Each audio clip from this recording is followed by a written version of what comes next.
Latin കത്തോലിക്ക വിഭാഗത്തിൽപ്പെട്ടവർക്ക് village ഓഫീസുകളിൽ നിന്നും കമ്മ്യൂണിറ്റി സർട്ടിഫിക്കറ്റുകൾ നൽകുന്നില്ലെന്ന പ്രശ്നത്തിൽ കേരള സംസ്ഥാന ന്യൂനപക്ഷ കമ്മീഷൻ ഇടപെടുമെന്ന് കമ്മീഷൻ അംഗം പി റോസ.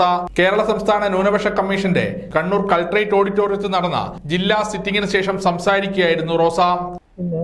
ഇന്ന് 12 കേസുകളാണ് പരിഗണിച്ചത്. അതിലൊരു കേസ് തീർപ്പാക്കി, ബാക്കി 11 അടുത്ത സിറ്റിംഗിലേക്ക് മാറ്റിവെച്ചു. പുതിയൊരു പരാതി ലഭിച്ചിട്ടുണ്ട്. ആ പരാതി എന്ന് പറയുന്നത് ലത്തീൻ കാത്തലിക്സിന് കമ്മ്യൂണിറ്റി സർട്ടിഫിക്കറ്റ് വില്ലേജ് ഓഫീസിൽ നിന്ന് കൊടുക്കുന്നില്ല എന്നുള്ള പരാതിയാണ്. അത് സംസ്ഥാനത്താകെ ഈ പരാതി നിലനിൽക്കുന്നുണ്ട്.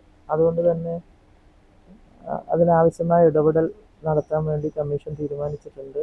അവർക്ക് അർഹതപ്പെട്ട ആനുകൂല്യമാണ് കമ്മ്യൂണിറ്റി സർട്ടിഫിക്കറ്റ് ലഭിക്കുക എന്നുള്ളത്. അതായത് 2, 3, 4 തലമുറയുടെ മുന്നോട്ടുള്ള സർട്ടിഫിക്കറ്റ് പല വില്ലേജ് ഓഫീസർമാരും ചോദിക്കുന്നു. അതിൻ്റെ ഭാഗമായി അവർക്ക് ലഭിക്കേണ്ടതായ ആനുകൂല്യം ലഭിക്കാത്തൊരു സാഹചര്യം നിലനിൽക്കുകയാണ്. അപ്പോൾ അത് പരിഹരിക്കാൻ ആവശ്യമായ ഇടപെടൽ നടത്താൻ വില്ലേജ് ഓഫീസുകളിൽ നിന്നും സർട്ടിഫിക്കറ്റുകൾ ലഭിക്കാത്തതിനാൽ ലാറ്റിൻ കത്തോലിക്ക വിഭാഗത്തിലുള്ളവരുടെ കുട്ടികൾക്ക് അർഹമായ പല ആനുകൂല്യങ്ങളും ലഭിക്കുന്നില്ലെന്ന് കമ്മീഷൻ ലഭിച്ച പരാതിയിൽ പറയുന്നു.